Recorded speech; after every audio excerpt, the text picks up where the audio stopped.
Welcome and good morning. This morning we're joined by Mayor Charles Kokoros, where we'll be discussing accomplishments and new plans in the town.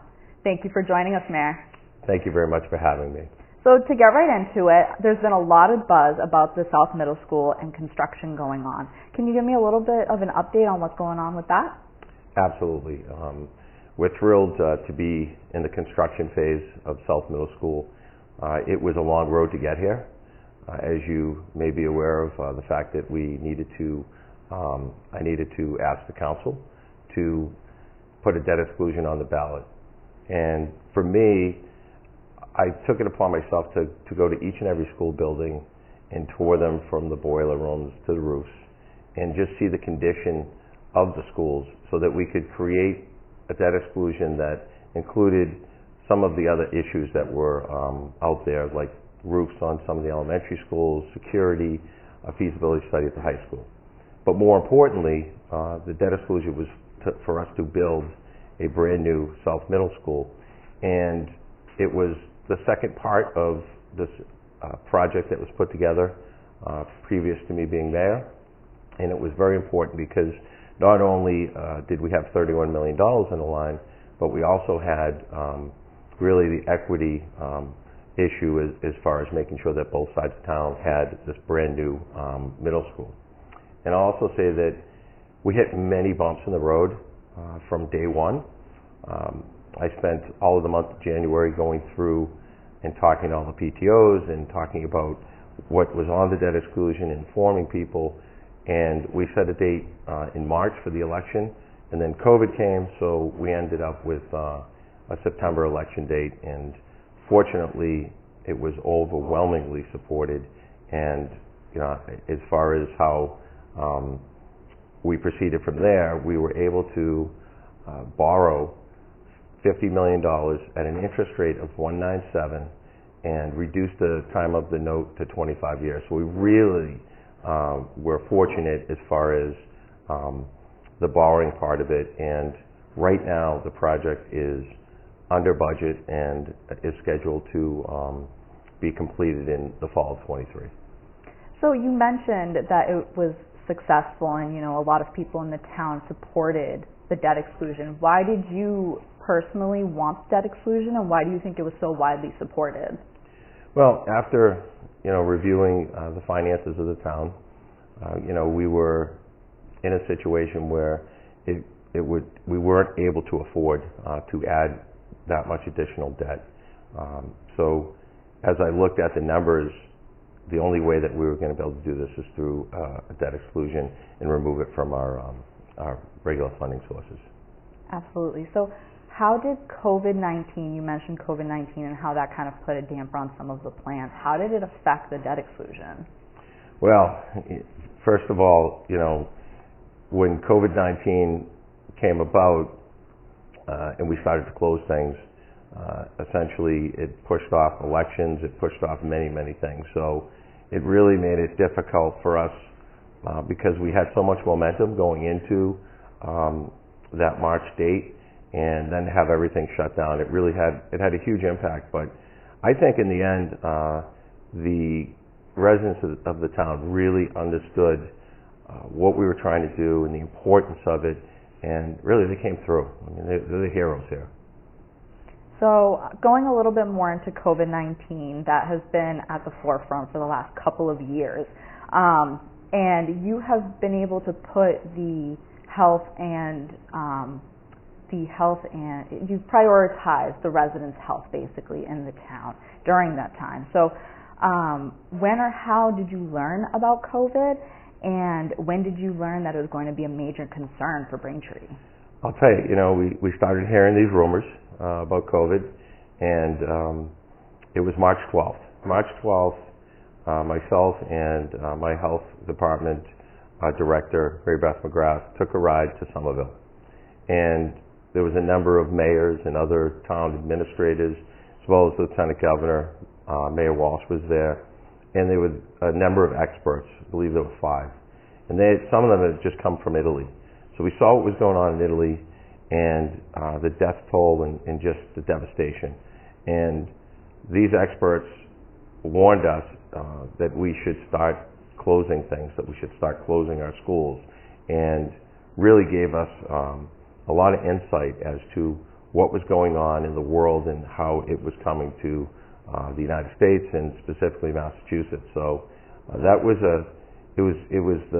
really the day that everything changed. And it was interesting because the day before we were playing dodgeball up at the high school, and we've got all these pictures of us together, and the next day we're talking about shutting everything down. Yeah, that's a massive change. So after hearing about all of that, what was your immediate reaction? Did you come back and immediately start putting things into action, or what was your response to that? Well, first of all, we had, at the time, they were reporting cases by county. Mm-hmm. We made a decision, it was important to me that we got information out and were transparent about what was going on. So we had our first case. At the same time, we had made the decision, we're making the decision on the 12th as to whether or not to close school. So it was probably one of the most difficult points of COVID, that very beginning, in making that decision to close school, knowing that it wasn't going to open in 2 weeks. So from the very beginning, we took all of the information that was provided to us by these scientists, and we took action. And at the time, there really wasn't a lot of instruction coming from the governor's office, because everything was so new.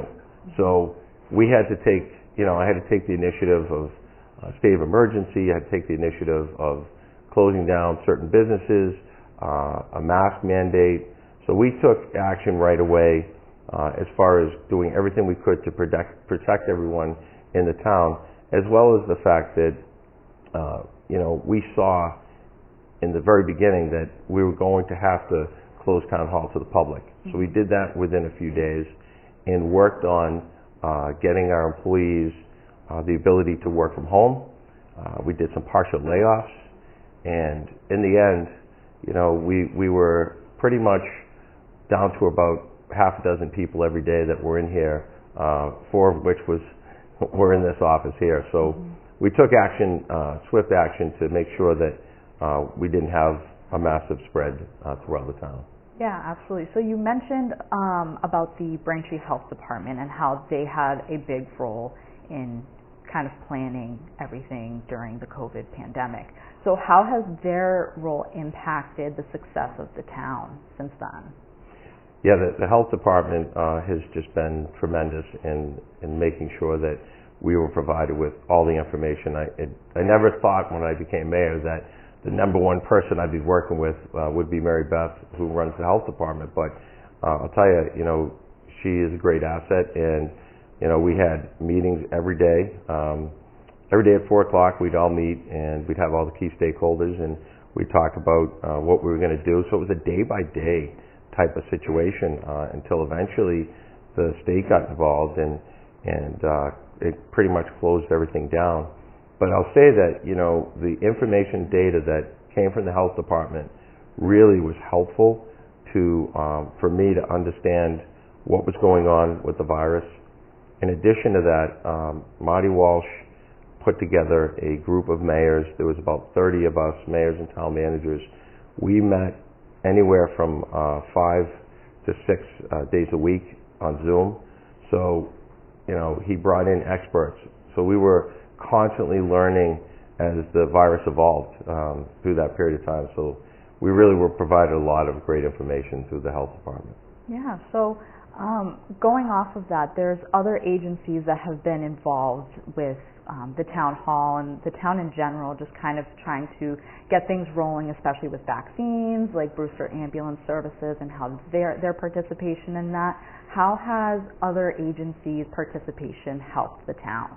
Well, I'll tell you, the first thing is I reached out to South Shore Health, and we were trying to get some vaccines from them. When the vaccine finally came out, we reached out to Brewster Ambulance, and they were a tremendous asset to us.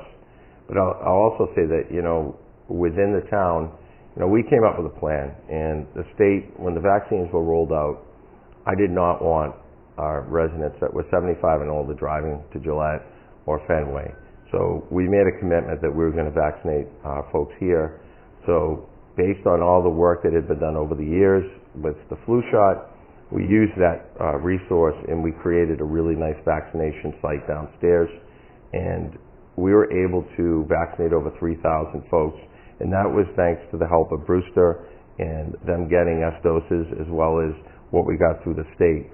But everybody stepped up within town government. We had so many people from so many different departments that took the information and created a database and called these folks directly and made appointments. We went back to old school. We had, you could call in by phone and leave a message on voicemail. You could leave your data on email, or you could log into our website. So we wanted to make sure that folks that were 75 and older had, the ability to communicate with us, and telephone seemed to be one of the most popular ones. Yeah, it seemed like you guys had every option available. So with that, and then with having so many different variables coming into play for this, how do you think the town responded to it? Well, I'll tell you, we had a slogan, coming together by staying apart, and it was really tremendous how everybody, came together with us. And one of the first things we did is my services coordinator, Kate Naughton, I put her in charge of a task force so that we could make sure that we collected food every week for the Marks Christian Center. We collected PPE, and we were able to distribute that through the Christian Center and have deliveries directly to people's homes. So we wanted to make sure that, we took care of everyone. And it was really interesting because in the very beginning, toilet paper and paper towels were a hot commodity, and it was interesting to see people make those donations as well.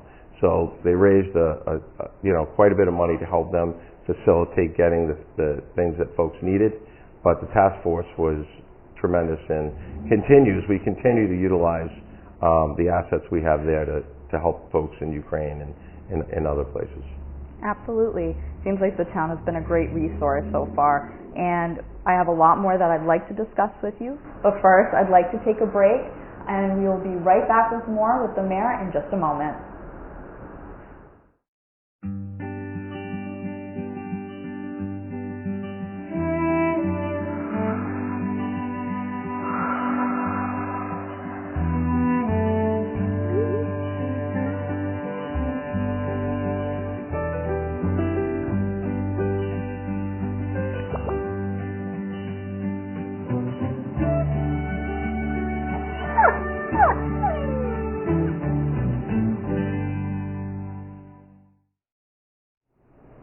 Welcome back. We're here with Mayor Kokoros, and we'll be talking about new developments on existing projects.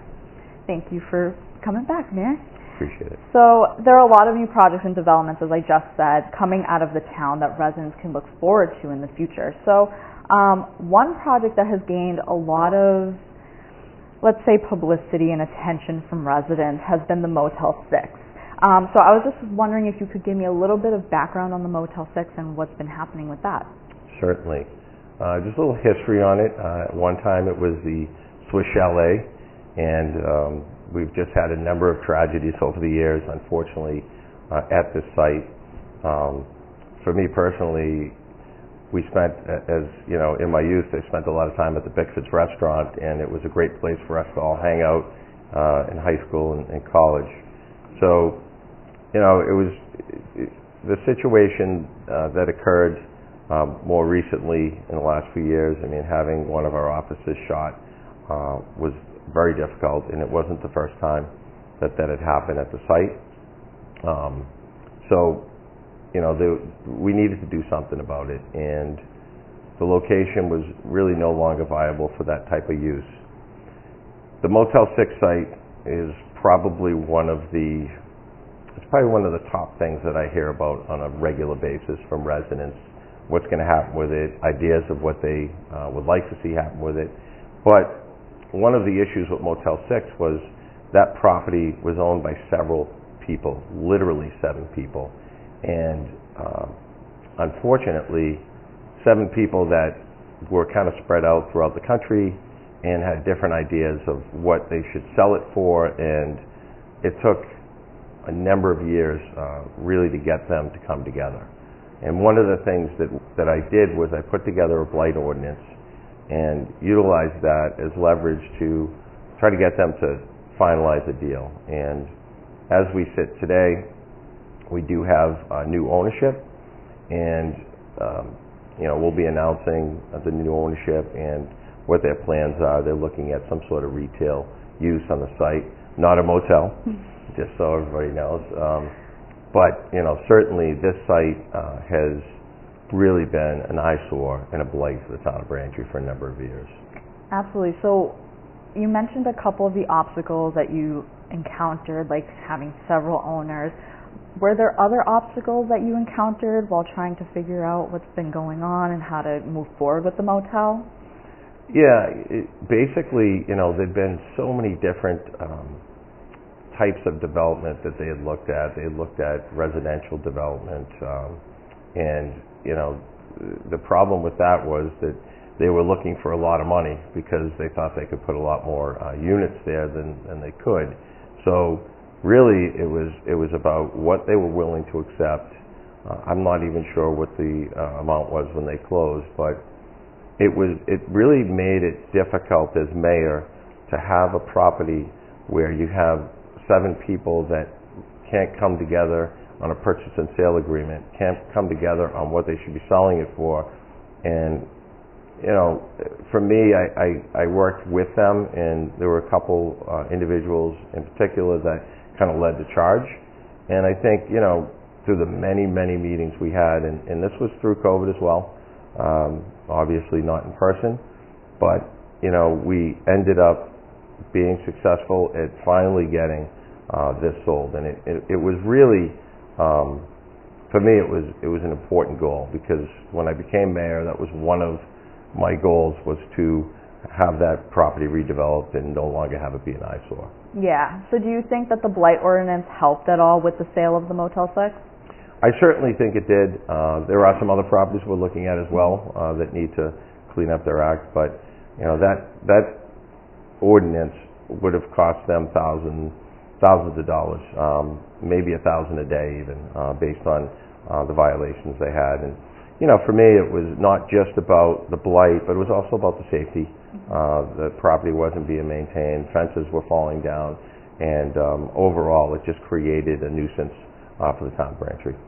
So you mentioned a little bit earlier that you've been having a lot of meetings trying to figure out what could go at the Motel 6, and you said retail. We don't have a definite what it is yet, but what made you decide that? Was there other ideas for the space, or did retail just seem like the best option? Well, I think retail is probably the cleanest option and would bring the least amount of issues to the site. Would have to go through a permitting process. As far as housing, literally you're next to a transfer station and a dump. So I find it hard to believe that anyone would want to live next to a dump or a transfer station. So it really limited us to what would be the best use for that site. I mean, there will be challenges in regards to traffic, as there always have been, even when Kmart first came in across the street.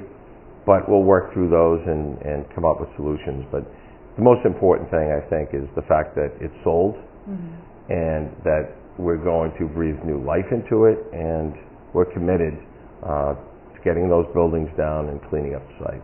Yeah, so has redevelopment already begun there, or can we expect to see that soon? I would say that, we should see some demo permits, within the next 60 to 90 days. In addition to that, there's been a lot of activity. There's been a number of folks from this particular developer that have been up there doing things. I've seen some cleanup going on and things like that. So it's refreshing and it's exciting to know that once and for all we will have a new use at Motel 6, and we can move on to new projects. Yeah, absolutely. So going on to another topic that has been that has gained attention from residents is the Peterson Pool. So this has been in the works, obviously. Can you give me an update on the project as a whole? Sure. As of right now, we have reached the point with the current developer we're at the point of negotiating the ground lease. The ground lease is the final step before we actually have this contractor start putting together the construction and doing the work. So we're at the finish line here, and I think based on our conversations, I think we will get there. I know that many people, everyone I talk to, there isn't anyone that believes it's ever going to happen. I mean, it's almost 60 years now since Captain Peterson had left this money. The goal would be, with this particular company, is to have the pool and the rink up and running in the fall of 23. As far as the history on it, obviously we've had a couple of different developers that have failed to perform, and for me, I don't look at what happened in the past. I'm just looking to the future. So I know there's been a lot of banter about it, and a number of people have asked a lot of questions about it, but I've made a commitment that the most important thing is to make it happen.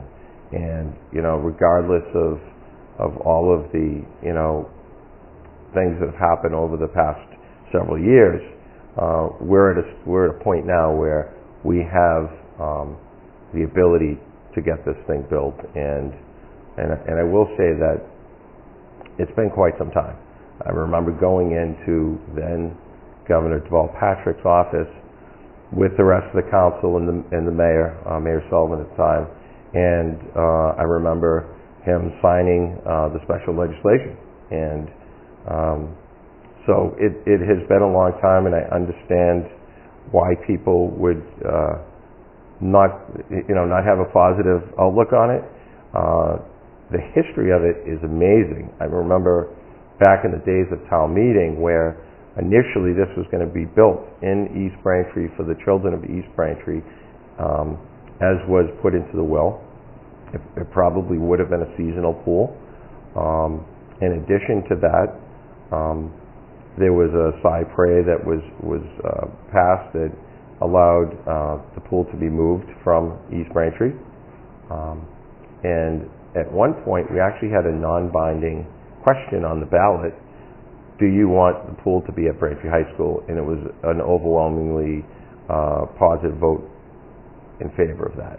So many things have transpired in regards to the Peterson Pool.